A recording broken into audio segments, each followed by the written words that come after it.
golaha guurtida koonfur galbeed ee Soomaaliya ayaa kulan maanta ay yeesheen waxa ay ku doorteen madaxweyne ku-xigeenka labaad ee maamulka koonfur galbeed ee Soomaaliya. doorashadan oo goobjoog uu ka ahaa madaxweynaha dowlad goboleedka koonfur galbeed ee Soomaaliya mudane Madoobe Nuno Maxamed oo doorashadu ahayd mid markaasi gacantaag ah ayaa waxaa madaxweyne ku-xigeenka labaad loo doortay Jaylaani Abuukar Jimcaale isla markaana halkaasi lagu dhaariyay inaan daacad u ahay dalka dadka diinta dastuurka lixda gobol ee Soomaaliya inaan ilaalinayo amaanada waxay ugu wallaahiya igu billaahiya igu tallaahiya baarlamaanka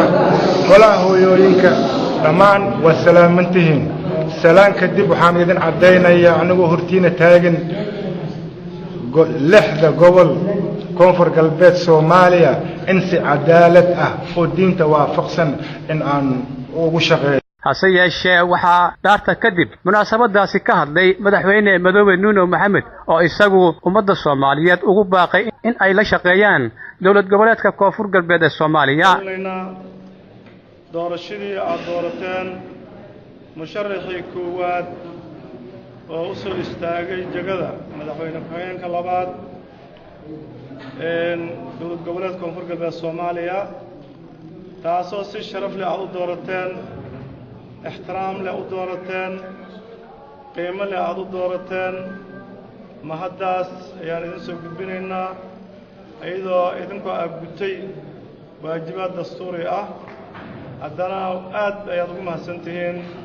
لا يقدم مهداس أنت كذب سادك سنتين مالنتي آد إدارسين وحلقة جوجا شم بلود ما أنت يكو أكتر شنت بلود taas macnaheedu waxa weeye dowlad goboleedkan koonfur galbeed aasaaskiisa soo bilowday November sanadkii 2012 ilaa iyo maanta socday ummadan inay wax la arinaynin wax la dhuumanaynin wax boobaynin wax la gabanaynin ayaa daliil u ah sanad iyo bar gogashii tiilay odayaashii u dhabar adeegay dhulka u jiifay oo maaragtay golaha guurtada ka mid noqday oo martiqaad u fidiyay shacabkan oo odayaashan halkaan fadhiyo oo ka kala yimid lixda gobol oo martigeliyay nasiib darrada jirta waxa weeye shalay waxaa naloo keenay ayagoo marti ah. dhinaca kale guddiga doorashada ayaa sheegay in ay sida ugu dhaqsiyaha badan ay u soo dooran doonaan gudoomiyaha rasmiga ah ee baarlamaanka koonfur galbeed ee Soomaaliya. gudoomiyaha guddigaasi Abdulqaadir Ajuuke ayaa saxaafadda u faahfaahiyay ahna gudoomiyaha doorashada guddiga baarlamaanka ee maanta oo taariikhdu ay tahay 7 bishii 8 2014 waxaa la ii doortay inaan noqdo gudoomiyaha guddiga doorashada baarlamaanka markii la ii doortay ka bacdi fadhiyadii uu guddiga doorashada uu sameysay wuxuu soo saaray shuruudihii doorashada iyo qaabkii doorashada u dhici lahayd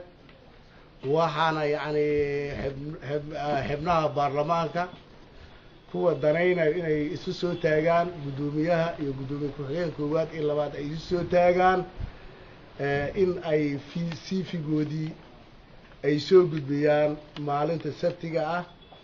ugu dambeyn gudbinta araajiga siifida waxay ku eg tahay maalinta isniinta ah saacaddu markay tahay 4 saac ay ku eg tahay xildhibaanada koonfur galbeed ee lixda gobol dhammaan waxaan faraynaa ciddii yacni inay isu soo istaagto gudoomiyaha doorashada iyo ku-xigeenka koowaad iyo labaad in ay soo gudbiyaan